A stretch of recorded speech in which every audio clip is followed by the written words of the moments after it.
안녕하십니까. 2020년 1월 23일 최병묵의 팩트 시작하겠습니다. 방금 전에 검찰 인사가 났습니다. 그런데 검찰 인사야 원래 보직을 현 자리에서 1년은 최소한 보장한다 했지만 그거 다 뭉개버리고 검찰 인사를 했습니다. 왜 그러냐면 이번에 바뀐 검찰 인사의 대부분이 사실은 지난해 8월 달에 윤석열 검찰총장 취임 후에 단행한 인사에서 그 자리에 갔던 사람들인데, 이 사람들이 지금 대부분 바뀌었는데, 중요한 것은 바로 청와대를 겨냥한 청와대와 관련된 수사를 했던 지휘자 중간가분급 모두 다 바뀌었습니다. 서울중앙지검 1, 2, 3차장이 다 바뀌었습니다. 1차장 신자용 1차장은 부산 동부지청장으로 갔는데, 1차장은 무슨 수사를 하고 있었냐면 우리들 병원 관련 사건, 이건 청와대 겨냥한 사건은 아니죠. 우리들 병원 관련 사건. 그러나 여기에도 권력형 비리 혐의가 있다, 이런 주장이 있었기 때문에. 근데 어찌됐든 간에 신자용 1차장이 발령이 났습니다. 부산 동부지청장으로 발령이 나면 이건 크게 좌천됐다고 하기는 좀 어려운 그런 상황인데 2, 3차장은 좌천성입니다.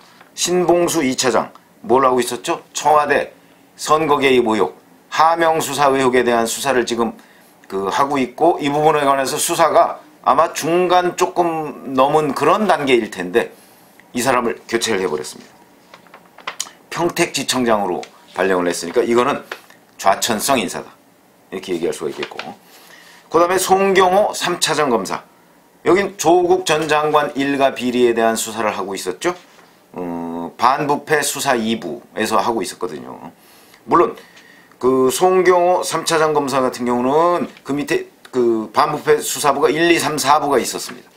근데 상당 부분을 이제 반부패 수사 2부 쪽에 지원을 해주고, 그래서 사실상 4개 부서가 수사를 했다, 이렇게 해도 과언이 아닐 정도였는데, 그 중에 그걸 총지휘자인 송경호 3차장 검사를 교체하고 여주지청장으로 보냈습니다. 여주지청장 들어보셨죠? 윤석열 검찰총장이 국정원 댓글 사건, 그 국정원 댓글 사건과 관련해서 그때 그 당시에 있던 그 자리가 여주지청장이었습니다. 그 자리로 송경호 3차장, 여기도 좌천성 인사입니다. 그 다음에 유재수 감찰 무마 의혹과 관련한 수사를 하고 있는 곳은 서울 동부지검입니다. 그런데 이 동부지검은 지검장 얼마 전에 바뀌었죠. 서울 동부지검장을 했던 사람이 검찰국장으로 오고, 그 다음에 동부지검장에 고기영 검사가 갔습니다. 동부지검장으로. 근데 그 고기영 검사 어떤 사람이냐? 지난 1월 16일에 대검 간부회의가 열렸을 때 그 자리에서 백원우 전 비서관 기소를 연기하자, 미루자, 이렇게 얘기했던 사람입니다. 기록을 제대로 검토를 못했다, 이렇게 얘기했던 사람입니다. 그러니까 이 사람도 보니까 추미애 사단이죠. 그렇게 됐는데, 이번에 동부지검장도 지난 1월 8일 바뀌었는데, 이번에 바로 밑에 차장검사가 한 명입니다. 홍승욱 차장검사. 이 사람도 바뀌었습니다. 그러니까 중간 지휘자가 다 바뀐 거죠. 이 사람은 천안지청장으로 보냈습니다. 천안지청장.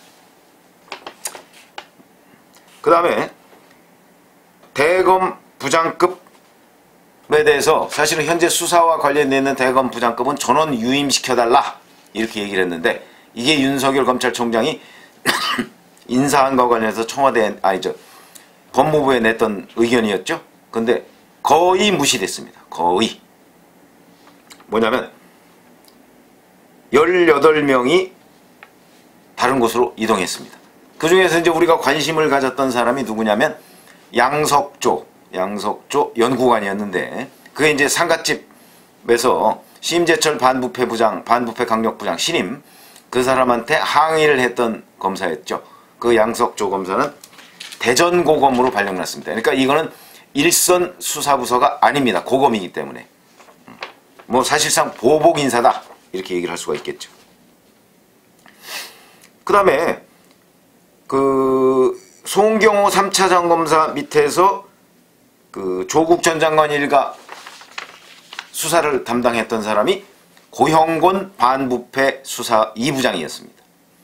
고형곤 이름 많이 들어봤죠. 어제 이성윤 서울중앙지검장한테 가서 최강욱 공직기강 비서관 이 사람을 기소해야 한다 하는 것을 대면 보고했던 사람입니다. 대면 보고.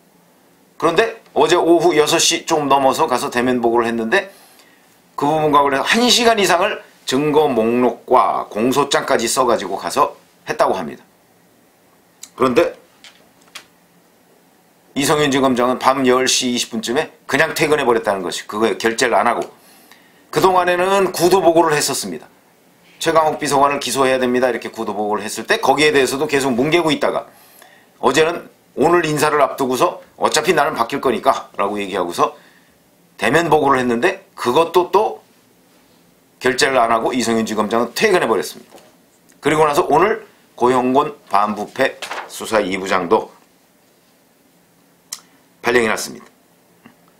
대구지검의 반부패부장으로 발령이 났습니다. 중앙지검의 반부패 부장검사를 하다가 대구지검의 반부패 부장으로 가면 좌천이죠. 좌천이라고 볼 수가 있습니다. 그러니까 이 조국 전 장관 수사와 관련해서는 보세요. 서울중앙지검장 바뀌었죠. 그 바로 밑에 송경호 3차장 검사 바뀌었죠. 직접 수사 지휘하던 고형곤 부장검사도 바뀌었죠.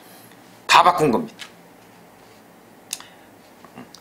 그 다음에 근데 한 사람을 살려놨습니다. 김태은 공공수사 2부장. 저는 이건 물타기라고 봅니다. 왜 그러냐면 김태은 공공수사 2부장이 지금 청와대 선거 개입 사건과 관련한 직접 중간 지휘자입니다. 근데 이 사람은 유임시켜놨습니다. 요거는 이제 약간 뭐 전원 교체했다 뭐 요 말을 안 듣기 위한 물타기다. 그럼 왜 이렇게 했을까? 이 김태은 부장의 그 위에 그 중간 지휘자가 2차장입니다. 2차장 바꿨죠? 그 위에가 이성윤 지검장입니다. 이성윤 지검장 바꿨죠? 그러니까 중간 지휘 라인에 두 사람을 이미 포진을 해놨기 때문에 공공수사 2부장이 아무리 뭘 어떻게 하려고 해도 제대로 수사가 이루어지지 않을 거다. 이런 안전장치가 있다고 생각해서 아마 김태은 공공수사 2부장은 유임을 시켰던 것이 아닌가 이런 생각이 듭니다. 자, 이렇게 되면 앞으로 어떤 일이 벌어질 것인가. 결국은 청와대와 관련된 수사들은 다 수사를 중단하지는 않습니다. 그렇다고 해서 하죠. 하는데 지지부진해집니다. 계속 지지부진해지고 시간을 끌다가 그냥 어느 날 갑자기 없어지는 것처럼 될 것이다. 그래서 이 청와대 선거 개입 의혹 사건도 아마도 그렇게 되지 않을까 하는 것이 제 생각입니다. 그래서 흐지부지 될 것이다. 뭐 누가 안 나온다 뭐 결재가 안 되니까 그렇게 될 것이다. 이런 정도가 된다면 이거는 수사 방해. 근데 우리나라에는 수사 방해에 대한 그 규정이 없습니다. 그걸 처벌하는 규정이 없습니다. 미국 같은 데는 사법방해죄라는 것이 있죠. 근데 우리나라는 그게 없습니다. 그런데 누가 봐도 이것은 명백한 수사 방해다. 이렇게 얘기를 할 수 있는데 그리고 인사권 남용이다. 이렇게 얘기를 할 수 있는데 그걸 처벌하기가 현실적으로 어렵습니다. 예를 들어서 지난번 1월 8일 그 검사장급 뭐 1차 대학살 뭐 이런 얘기가 있었을 때 그때도 추미애 법무부 장관에 대해서 고발을 했는데 그것이 지금 수원지검에서 수사를 하도록 배당을 했습니다. 수원지검에. 근데 수원지검에서 이제 추미애 법무부 장관이 과연 이게 인사권 남용이냐 뭐 이런 걸 수사를 할 텐데 그게 뭐 수사가 제대로 이루어지겠는가 하는 생각이 듭니다. 왜 그러냐면 이게 인사권 남용이라는 게 참 애매합니다. 왜냐면 인사권은 어차피 문재인 대통령과 추미애 법무부 장관한테 있기 때문에 이걸 남용으로 볼 것이냐 아니냐, 정당한 인사권 행사로 볼 것이냐. 왜냐면 그 사람들만 인사를 한 게 아니기 때문에. 그래서 법조계에서는 대체적으로 부정적으로 봅니다. 인사권 남용이 되게 어렵다 이런. 물론 인사권 남용이 된다는 사람도 많이 있지만 그러나 정치적으로 보면 이거는 명백한 수사 방해다 이렇게 얘기를 할 수가 있겠죠. 그래서 이제 이런 것들을 그럼 바로 잡으려면 어떻게 해야 되느냐. 사실 뭐 방법은 없습니다. 방법. 바로 잡는 건 결국 이런 행동을 하는 사람을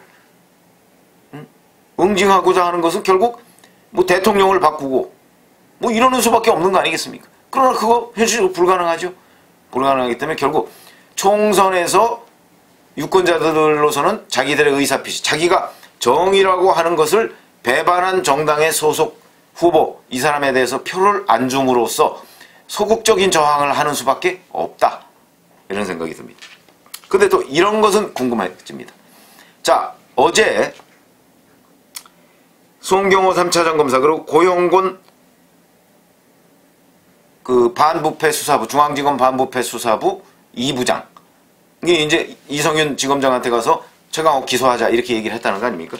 그런데 이성윤 지검장이 지금 뭉개고 있으니까. 그리고 이 인사는 2월 3일자입니다. 아직 시간이 있습니다. 그러면 2월 3일 이전까지는 그 자리에 있는 거니까. 그러면 만약에 고용곤 반부패 수사 2부장이 그냥 이제 이성윤 지검장한테 보고를 했고, 그러니까 그냥 법원에 기소를 할 수가 있는가? 기소를 할 수 있다고 합니다. 이것도 하나의 관찰 포인트입니다. 검사 하나하나가 독립된 기관이기 때문에 만약에 고용곤 이 부장이 이건 내 소신이다. 그리고 내가 수사해서 이건 명백하게 증거다 있고 공소장까지 써놨고 기소를 하겠다. 기소를 할 수가 있습니다. 그래서 이제 기소를 만약에 이 사람 어차피 이제 뭐 발령 2월 3일자로 난 거니까 기소를 했다 그러면 무슨 문제가 발생하느냐. 그 기소 유효합니다. 유효하죠. 그럼 무슨 문제가 발생하냐. 그 다음부터 이제 중앙지검에서 왜 지검장 의사표시를 안 했는데 너 맘대로 하냐. 이게 기각 문제다 해서 징계를 할 수는 있습니다. 그렇게 이제 징계를 이렇게 되면 이제 이거야말로 진짜 막가자는 거죠. 그렇게 되면 이제 징계를 검토하겠죠. 고용곤 이 부장에 대해서 만약에 이렇게 되면. 그런데 징계도 전 쉽지도 않을 거라고 봅니다. 왜 그러냐면 아니 보고는 했지 않습니까? 근데 하지 마라 이렇게 또 얘기하는 것도 아니거든요. 이성윤 지검장이 아무 의사표시를 안 하고 있는 겁니다. 지금 결재도 안 하고. 그러나 어차피 법령상 보면 검사는 독립된 기관이기 때문에 충분히 기소를 할 수가 있다. 그래서 기소를 만약에 했다고 치면 그거에 따른 징계는 내 명을 거역했다 이렇게 갖고 징계를 해야 될 텐데 명이 내려온 게 없습니다. 그냥 뭉개고 있으니까 지검장이. 그래서 징계를 하더라도 고용곤 부장은 할 말이 있을 것이다. 이런 생각이 들고요. 어차피 뭐 지금 인사발령이 난 상태 아니겠습니까? 그래서 그런데 또 만약에 이제 가정을 한다면 그렇게 했을 경우 서울중앙지검장은 그 기소를 또 취소할 수가 있습니다. 그러니까 고용곤 반부패 수사 2부장이 오늘이라도 또는 뭐 이제 연휴가 끝나고서 만약에 법원에 기소를 했다. 그러면 이성윤 서울중앙지검장이 야 그거 취소해. 그래가지고 기소를 또 취소할 수가 있습니다. 이게 공소 취소죠. 공소 취소. 이런 일들이 이제 만약에 생긴다면, 그러나 이론적으로는 생길 수 있다.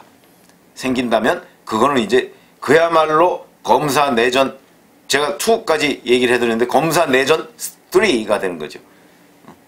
3라운드 검사 내전이 되는 겁니다. 이런 상황까지 올지 안 올지는 그건 정확하게 지금 예상할 수는 없지만 그건 이제 고용곤 반부패 수사 2부장, 지금 조국 전 장관 일가 수사를 했던, 그래서 그 최광욱 그 청와대 공직기강 비서관을 기소하자고 지금 얘기를 하고 있는 이 고용곤 반부패 2부장의 이 앞으로 어떤 선택을 할 것인가, 그것도 이제 주목되는 부분입니다.